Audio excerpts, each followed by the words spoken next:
thức chẳng rai vô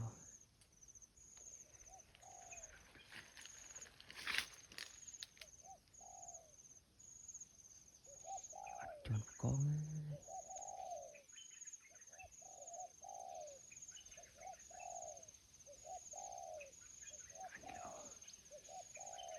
và mong sẽ tiếp bùng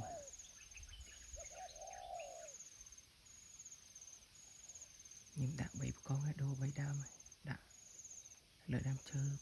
bay đam cái nó đã khom mà xâm ra thì đã khom pi xâm ra đã nông xoay ắt cho chú nhưng toàn xa vì cho tại vì hiện bò đã thế này mỏi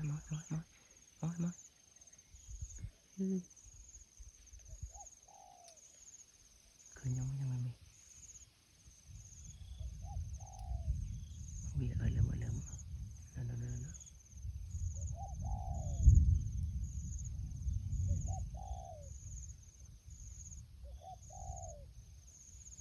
nó mỏi tròn mỏi phập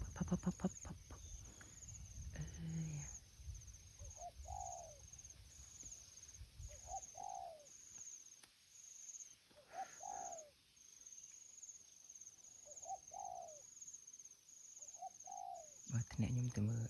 prey thơ trắng cho mới tiệt về lên thơ chạy bí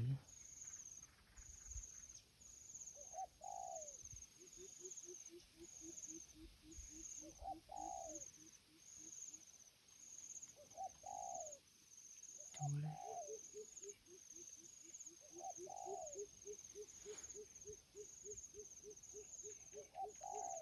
prey này sẽ phải là mình thế nè anh nhung cùi chết đây nè cùi cái đào đi chết